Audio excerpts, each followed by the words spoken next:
Chapter 3, The English Colonies. Section 5, Conflict in the Colonies. We are now going to call England Great Britain. The king wanted to make his new kingdom, if you will, sound more regal, so that's why he decided to call it Great Britain. And Great Britain just fought a war with the French, and they won the war and got all this new land, but it was costly. It cost money to fight wars, and Great Britain had to pay for the French and Indian War and for keeping some troops in North America to make sure the French leave. And they're there to protect the colonists from Indian attacks.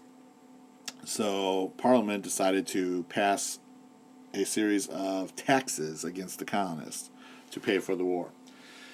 The first one to be passed is called the Sugar Act in 1764, to tax colonists and to help them pay the cost of the war.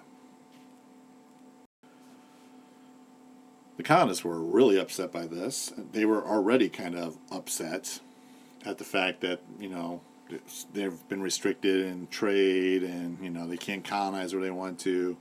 So here's just one more thing that the government is doing. And they believe there should be no taxes without representation in Parliament. Because you see, the colonists over in America were not represented in Parliament.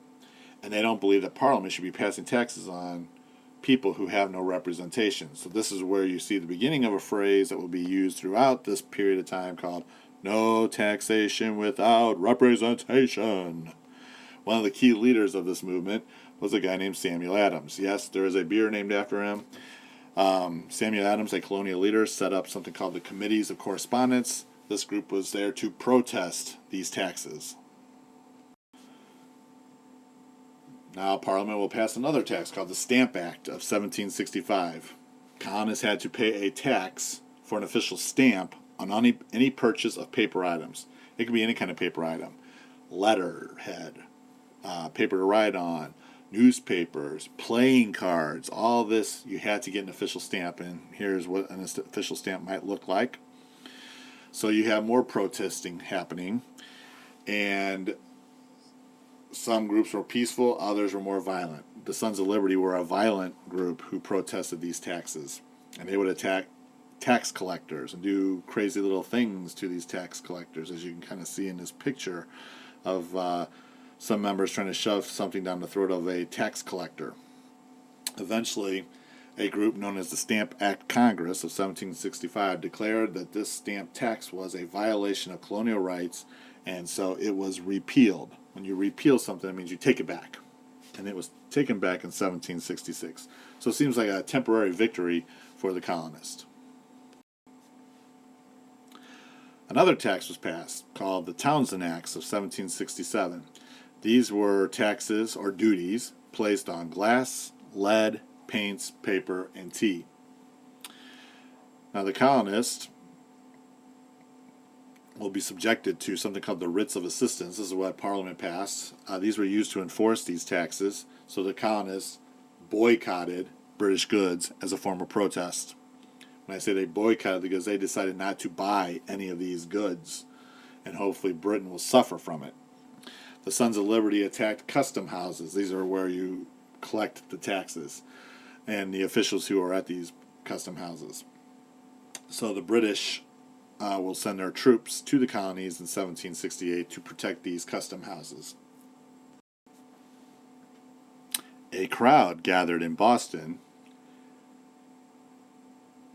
around the custom house there to protest this Townsend Act and other taxes that were being passed. And it was a cold, snowy night. And, the colonists, not happy. And they're picking up snow and throwing it at the custom house. And sometimes the British soldiers are getting hit with these snowballs. But then eventually these snowballs had funny little chunks of rock in them. And so when the colonists would throw it at the British soldiers, they were getting hit not just by snow, but by snow with rocks inside them. So as enough torture, if you will, was happening to the British soldier, one particular British soldier hit one of the colonists, struck one of the colonists. This was on March 5th, 1770. And when that happened, another soldier fired his gun into the crowd. And when one soldier did that, all the soldiers did that. So the soldiers fired into the crowd of protesters, and it killed 5 colonists, including one man named Crispus Attucks, who was a free African American, who will be considered the first African American casualty of the independence movement. This here is called an engraving, and it was a famous engraving created by a man named Paul Revere, who will be famous later on in our story. But he created this, and it was posted in newspapers all over the colonies. The shooting was called the Boston Massacre by a newspaper published by a guy named Sam Adams. And, of course, this is going to cause more resentment against the British.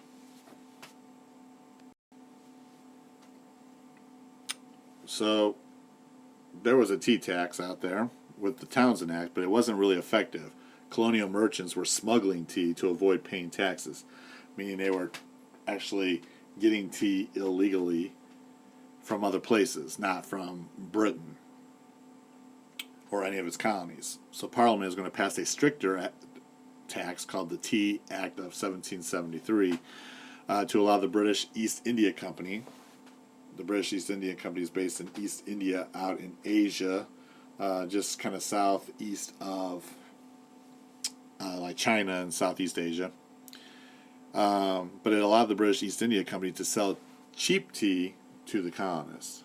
And the colonial merchants and smugglers were so opposed to this because for colonial merchants, they are actually losing money on tea when they should be selling their own tea instead of getting the cheap tea from this company. And of course, the smugglers are opposed to it because they can't go get their own tea. On December 16th, 1773, some members of the Sons of Liberty, dressed as Indians, climb on board some British ships that just got there from the British East India Company, and they board the ship to take the crates of tea that were on the ship and dump them overboard. And this became known as the Boston Tea Party. The king and Parliament were just so outraged at the actions of the colonists that they passed a series of laws or taxes against the colonists called the Intolerable Acts. Their real name was the Coercion Acts, but the colonists hated them so much they called it the Intolerable Acts. But these laws were set to punish the colonists for their actions. So the first thing that happened was Boston Harbor was closed. This A should not be there. Boston Harbor was closed. Second, Massachusetts charter was canceled because they believe the Sons of Liberty are based out of Massachusetts, and so they canceled their charter. Third, royal officials who are accused of crimes will now be sent to Britain for trial. Now, the colonists aren't happy with this because if a royal official commits a crime in the colonies, they are put on trial in the colonies. But if they go to Britain, they believe that they'll get off easy in Britain without any kind of punishment. A new act called the Quartering Act required colonists to house British soldiers. So let's say a soldier comes over to America and they come knocking on your door and they say, hey, I want to come in and live here for a while. You have to let them live there. And, you know, sleep in beds and eat your food. Colonists are not going to be happy about that. The Quebec Act gave a large amount of land to the colony of Quebec. This is in Canada. And finally, General Thomas Gage became the new governor of Massachusetts. With all these intolerable acts, this is the kind of the last straw, if you will, for the colonists who will soon be declaring their independence. But that's for another chapter. That's the end of Section 5.